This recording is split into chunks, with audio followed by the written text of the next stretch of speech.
Verb B के different forms का use करके हम टेंस के सेंटेंसेस बनाते हैं।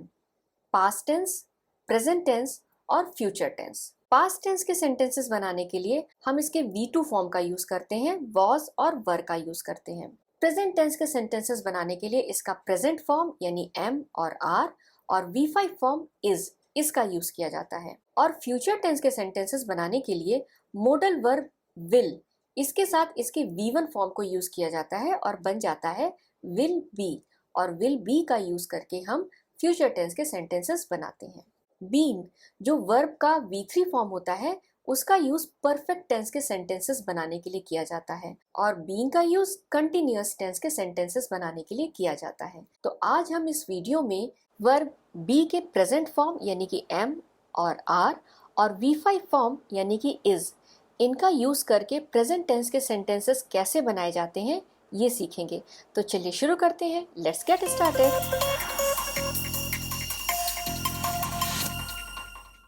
वर्ब बी के ये सभी फॉर्म्स किसी सेंटेंस में मेन वर्ब यानी मुख्य क्रिया की तरह या फिर हेल्पिंग वर्ब यानी कि सहायक क्रिया इसकी तरह भी काम करते हैं। जब किसी सेंटेंस में ये अकेले आते हैं तब ये मेन वर्ब यानी मुख्य क्रिया की तरह काम करते हैं। जैसे यहाँ पर ही इज स्मार्ट, यहाँ पर इस सेंटेंस में इज ही अकेला एक वर्ब है, इसके अलावा यहाँ पर देखिए और कोई भी वर्ब नहीं है। और यहाँ पर इज ही के बारे में बता रहा है कि वह स्मार्ट है, तो सब्जेक्ट ही के स्मार्ट या होशियार होने की जो इन्फॉर्मेशन है वो इज दे रहा है। तो इस तरह यहाँ पर ये मेन वर्ब की तरह काम कर रहा है। और ये जब किसी दूसरे वर्ब के साथ आकर के सेंटेंस बनाने में उसकी मदद करते हैं तब ये हेल्पिंग वर्ब कहलाते हैं। वो दूसरा वर्ब मेन वर्ब होता है और ये हेल्पिंग वर्ब होते हैं। जैसे इस सेंटेंस में he is helping his father, यहाँ पर ही सब्जेक्ट है और मुख्य क्रिया क्या है, हेल्पिंग, और इज हेल्पिंग वर्ब है क्योंकि ये सेंटेंस बनाने में मेन वर्ब हेल्पिंग की सहायता कर रहा है। तो आइए अब देखते हैं कि बी वर्ब इज, एम और आर किसी सेंटेंस में मेन वर्ब की तरह कैसे काम करते हैं।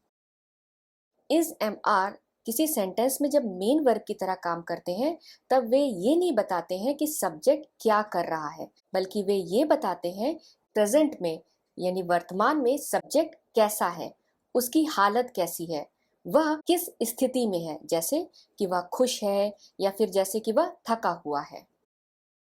B verb is am are जब मेन वर्ब बनते हैं ये सब्जेक्ट के बारे में बताते हैं कि सब्जेक्ट क्या है या फिर कैसा है, यानी सब्जेक्ट को डिस्क्राइब करते हैं। जैसे यहाँ पर इस पिक्चर में ये एक टीचर है और इनका नाम है नेहा मैम। नेहा एक अध्यापिका है। नेहा कौन है, एक अध्यापिका। तो यहाँ हमने लिखा नेहा और अध्यापिका की इंग्लिश लिखी टीचर। और अब हमें यहाँ पर एक ऐसा शब्द चाहिए जो सब्जेक्ट नेहा को उसके बारे में जानकारी देने वाले शब्द टीचर से जोड़े, यानी कि नेहा और टीचर के बीच में लिंक का काम करे। तो यहाँ पर ये काम करता है बी वर्ब इज। इसका काम है सब्जेक्ट को डिस्क्राइब करना। ये वर्ब बताता है कि नेहा क्या है, यानी कि उसके स्टेट या फिर उसकी आइडेंटिटी को बताता है कि नेहा एक टीचर है। Neha is a teacher. अब आइए देखते हैं कि be verb is am are इनके साथ सेंटेंस स्ट्रक्चर कैसे फॉर्म करते हैं। तो यहाँ देखिए ये जो रेड कलर वाला हिस्सा है ये है हमारा सब्जेक्ट, यानी कि जिससे वाक्य शुरू होता है, जिसके बारे में हम बात कर रहे हैं। और ये ब्लू कलर वाला पार्ट है सब्जेक्ट की पहचान या जानकारी बताने वाले शब्द, यानी उनका नाम, एज, जॉब, नेशनैलिटी या फिर उनकी फीलिंग्स। अब हमें इन दोनों हिस्सों को जोड़ने के लिए एक लिंक चाहिए और वो लिंक है एम आर इज। तो ये एम आर इज बीच में आकर सब्जेक्ट को उसकी पहचान से जोड़ते हैं और इसलिए इन्हें लिंकिंग वर्ब भी कहते हैं। सेंटेंस स्ट्रक्चर इस तरह बनता है कि सब्जेक्ट, उसके बाद लिंकिंग वर्ब या main verb is am are, और उसके बाद हम सब्जेक्ट को डिस्क्राइब करने वाले या सब्जेक्ट के बारे में इंफॉर्मेशन देने वाले शब्द जैसे नेम, एज, नेशनैलिटी यानी कि सब्जेक्ट की राष्ट्रीयता, वो किस कंट्री से बिलोंग करता है, या फिर उसकी जॉब या फिर उसकी फीलिंग, ये बताने वाले शब्द को लिखते हैं। अब हम देखते हैं कि सब्जेक्ट के हिसाब से वर्ब बी यानी कि एम आर इज, ये कैसे बदलते हैं? मैंने यहाँ सब्जेक्ट को दो हिस्सों में बांटा है, सिंगुलर सब्जेक्ट और प्लूरल सब्जेक्ट। प्लूरल सब्जेक्ट मतलब दो या दो से ज्यादा सब्जेक्ट्स। वी, यू, दे, ये प्लूरल सब्जेक्ट्स हैं। अब यहाँ पर एक बात ध्यान दीजिए कि आई के साथ हमेशा एम लगाती हैं। जैसे आप हिंदी में बोलते हैं मैं जाता हूँ, तो यानी मैं के साथ हमेशा हूँ यूज किया जाता है। आप कभी ये नहीं बोलते मैं जाता है ना? हिंदी में हम इस तरह नहीं बोलते। तो इंग्लिश में भी हम आई के साथ हमेशा एम लगाते हैं, क्योंकि यही रूल है। यू के साथ आर लगाया जाता है। ही, शी, इट या फिर कोई सिंगुलर नाम, इनके साथ हम इस का यूज करते हैं। प्लूरल सब्जेक्ट्स, पहला वी। वी आई का प्लूरल होता है, इसके साथ हम आर का यूज करते हैं। और यू, ये एक ऐसा सब्जेक्ट है जिसका सिंगुलर फॉर्म भी यू होता है और प्लूरल फॉर्म भी यू होता है, और दोनों ही फॉर्म में हम इसके साथ आर का इस्तेमाल करते हैं। और दे, ये ही, शी, इट या फिर एक से अधिक नाम हो तो उनका प्लूरल फॉर्म होता है, और इसके साथ हम हमेशा आर वर्ब लगाते हैं। तो इस तरह से आपको समझ में आ गया होगा कि सब्जेक्ट के हिसाब से बी वर्ब कैसे बदलता है। आई एम यानी मैं हूँ, यू आर मतलब तुम हो, ही इज यानी वह है, और ही लड़के के लिए या पुरुष के लिए यूज किया जाता है। शी इज, वह है, शी लड़की के लिए या फिर महिला के लिए यूज किया जाता है। इट इज यानी यह है, इट नॉन लिविंग थिंग या फिर एनिमल्स के लिए यूज किया जाता है। वी आर मतलब हम हैं, यू आर मतलब आप लोग हैं या तुम लोग हो, दे आर मतलब वे हैं। आई एम, इन्हें हम शॉर्ट फॉर्म में भी लिख सकते हैं, यानी इनका कॉन्ट्रैक्टेड फॉर्म भी लिख सकते हैं, और उसके लिए हम ए को हटा करके उसकी जगह एपोस्ट्रॉफी लगा देते हैं और बन जाता है I am. I am. You are, इसका कॉन्ट्रैक्टेड फॉर्म लिखने के लिए यू और उसके बाद आर का पहला लेटर ए, उसे हटाकर उसकी जगह एपोस्ट्रॉफी लगा देते हैं और बन जाता है योर। योर। ही इज बन जाता है हीज। हीज। शी इज बन जाता है शीज। इट इज बन जाता है इट्स। इट्स। वी आर बन जाता है वेयर। वेयर। और दे आर बन जाता है देयर। देयर।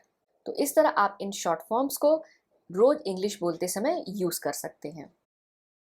यहां इस रिंग में लिखा है आई एम।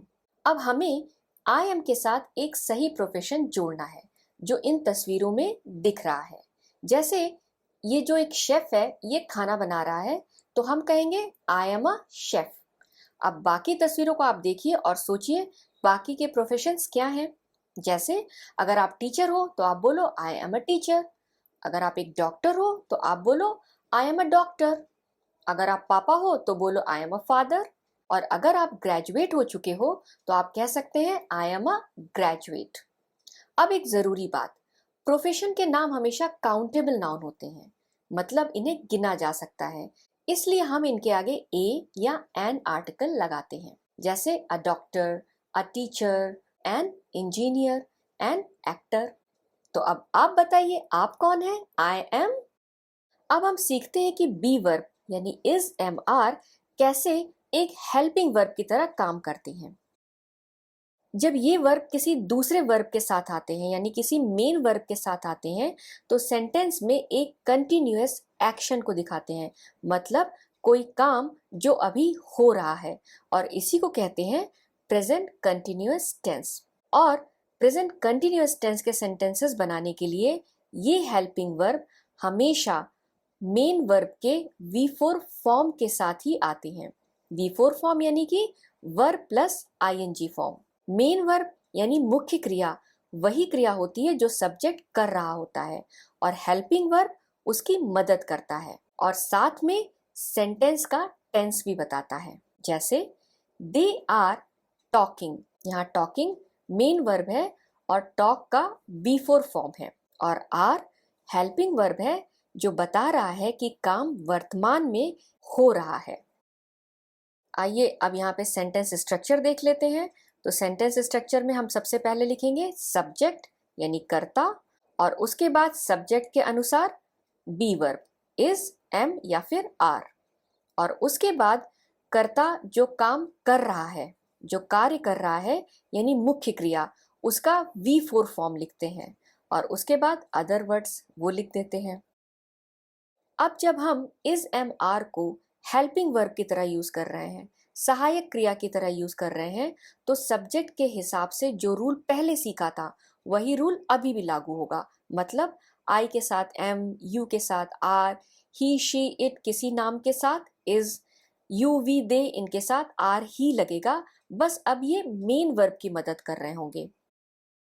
आइए अब कुछ एग्जाम्पल्स देख लेते हैं। आई एम ईटिंग सैलड, या फिर आई और एम को जोड़ करके हम इनका कॉन्ट्रैक्टेड फॉर्म बोल सकते हैं, शॉर्ट फॉर्म बोल सकते हैं। आई एम ईटिंग सैलड, मैं सलाद खा रहा हूं।